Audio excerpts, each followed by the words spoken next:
Hello दोस्तों, welcome to our channel. आज के इस वीडियो में हम लोग पढ़ेंगे chapter number 4 cost, revenue and production का एक इंपॉर्टेंट टॉपिक जिसका नाम है बेसिक कंसेप्ट्स ऑफ रिवेन्यू, जिसमें हम लोग 3 टॉपिक आज पढ़ेंगे। टोटल रिवेन्यू, एवरेज रिवेन्यू और मार्जिनल रिवेन्यू। ये तीनों का मीनिंग मैं आपको समझाने वाला हूं। तो सबसे पहले हम लोग शुरुआत करते हैं व्हाट इज टोटल रिवेन्यू। देखो, हम लोग ने ना कॉस्ट वाले सारे कंसेप्ट पढ़ लिए कि भाई टोटल कॉस्ट क्या होता है, फिक्स्ड कॉस्ट क्या होता है, वेरिएबल कॉस्ट क्या है, average variable, average fixed cost, average cost.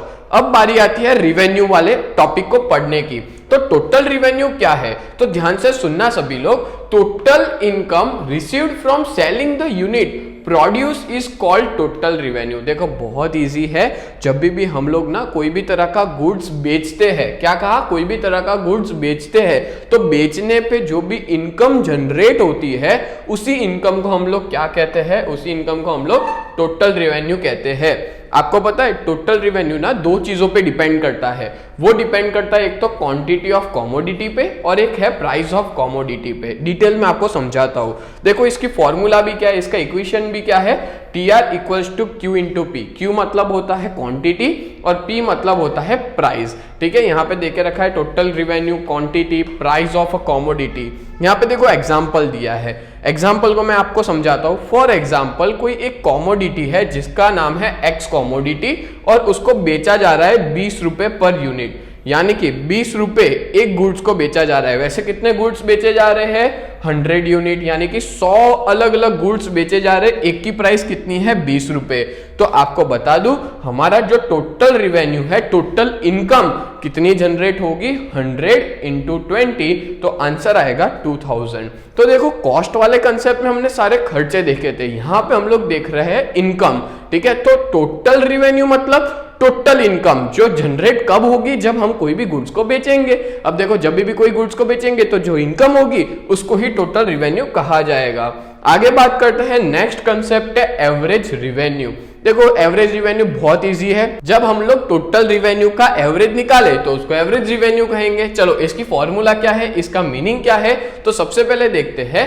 When total revenue is divided by total output. क्या कहा, टोटल रिवेन्यू को जब डिवाइड किया जाए टोटल आउटपुट के साथ तो हम लोग उसको क्या कहेंगे, हमको मिलेगा एवरेज रिवेन्यू। बोलो, क्लियर हुआ। यानी कि हमारी टोटल इनकम को हम लोग डिवाइड किसके साथ कर रहे हैं, टोटल आउटपुट, यानी होता है टोटल प्रोडक्शन। हमारी इनकम हुई, उसमें से हमने कितना प्रोडक्शन किया था, तो हमको क्या मिल जाएगा, एवरेज रिवेन्यू मिल जाएगा। इसको याद रखना, एवरेज रिवेन्यू को ना पर यूनिट इनकम भी कहा जाता है और इसको शॉर्ट में हम लोग क्या कहेंगे, TR डिवाइडेड बाय N यानी कि नंबर ऑफ आउटपुट या नंबर ऑफ प्रोडक्शन। देखो, आपको और क्लियर हो जाएगा इसका एग्जांपल देख के। व्हेन रिवेन्यू फ्रॉम 10 यूनिट्स, यानी सोचो 10 यूनिट्स है, 10 गुड्स है, उसको बेचा जा रहा है कितने, उसका टोटल मिला के हमको रिवेन्यू कितना हुआ, 100 रुपए हुआ। जब हमने 10 यूनिट को बेचा तो हमको रिवेन्यू यानी कि हमारी इनकम कितनी हुई, 100 रुपए हुई। तो इसका एवरेज रिवेन्यू क्या होगा, बहुत सिंपल है। टोटल रिवेन्यू को जब डिवाइड करेंगे नंबर ऑफ यूनिट के साथ तो हमको क्या मिलेगा, हमको मिलेगा टोटल रिवेन्यू, यानी कि 100 डिवाइडेड बाय 10, तो आंसर आएगा ₹10, जिसको हम लोग टोटल रिवेन्यू कहेंगे। तो दोस्तों, आपको मीनिंग क्लियर हो गया होगा एवरेज रिवेन्यू होता क्या है। अब इसका एक्सप्लेनेशन हम लोग देख लेते हैं। देखो, यहां पे कहा गया है, if the producer sell all units at a same price then average revenue and price would be same. ध्यान से सुनना, यहां पे भी वही हुआ। देखो, यहां पे सारे के सारे यूनिट्स बेचे जा रहे हैं प्रोड्यूसर के द्वारा, कितने रुपए में, 100 रुपए में। तो 100 जो क्या है, टोटल रिवेन्यू है, जिसको हम डिवाइड करेंगे 10 के साथ। तो 10 क्या है, नंबर ऑफ यूनिट्स जो हमने मार्केट में बेचे हैं और उतने बेचने से 100 रुपए मिले। तो देख रहे हो आप लोग, यहाँ पे हमने जब डिवाइड किया तो आंसर क्या आया, हमारा जो आंसर आया एवरेज रिवेन्यू वो 10 रुपए आया। हम मतलब ये हुआ कि ये 10 रुपए ना पर यूनिट की प्राइस है। ठीक है, हमने जो भी एग्जांपल लिया, एक्स कमोडिटी या व्हाटएवर, तो एक यूनिट बेचने का, 8 यूनिट बेचा तो हमको कितने रुपए मिले, 10 रुपए मिले, तो उसको ही एवरेज रिवेन्यू कहेंगे। तो यहाँ पे यही दिया है कि जनरली जो एवरेज रिवेन्यू होता है और प्राइस होती है ना, वो दोनों सेम होती है, उसमें कोई तरह का डिफरेंस देखने को नहीं मिलता। आगे हम लोग बढ़ते हैं। एवरेज रिवेन्यू कर्व जो होता है ना, उसको कहा जाता है डिमांड कर्व। पता है क्यों डिमांड कर्व कहते हैं? बिकॉज एवरेज रिवेन्यू और डिमांड कर्व दोनों चीज एक ही चीज प्रेजेंट करते हैं। वो क्या है? रिलेशनशिप किसकी?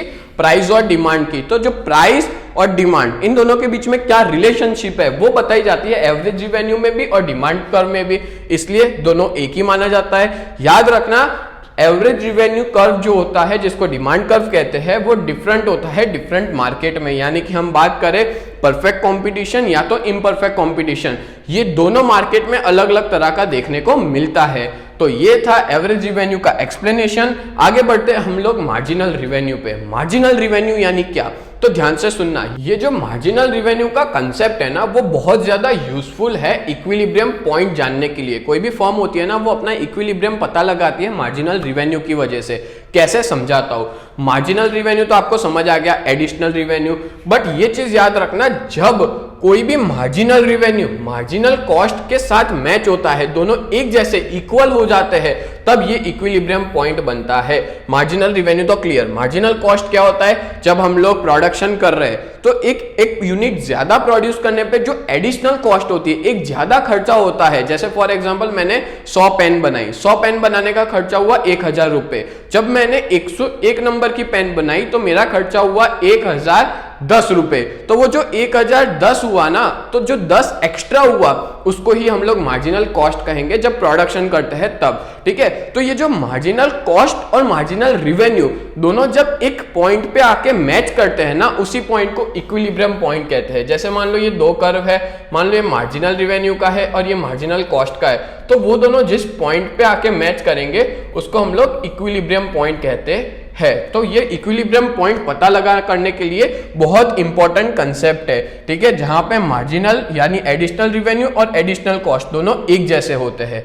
आगे बात करें तो यहां पे भी सेम देके रखा है कि MR equals to MC point, मतलब कि marginal revenue equals to marginal cost. जब जो पॉइंट पे आके इंटरसेक्ट करते हैं, जो पॉइंट पे आके इक्वल हो जाते हैं, उस पॉइंट को हम लोग क्या कहेंगे? इक्विलिब्रियम पॉइंट कहेंगे। बोलो क्लियर हो गया?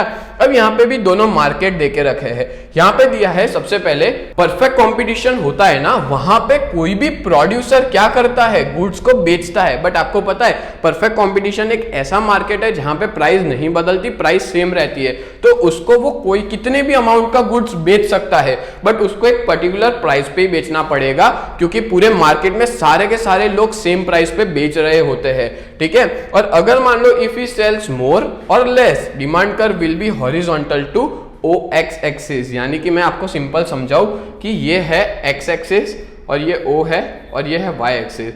तो यहाँ पे कितना भी, मतलब हम कहेंगे कितना भी बढ़े या कम हो, कोई भी प्रोड्यूसर कितना भी बढ़ा या कम हो, हमेशा जो मार्जिनल रिवेन्यू होता है, या कहेंगे हम लोग परफेक्ट कंपटीशन में मार्जिनल रिवेन्यू हमेशा OX के किस में रहेगा? पैरेलल रहेगा। क्यों?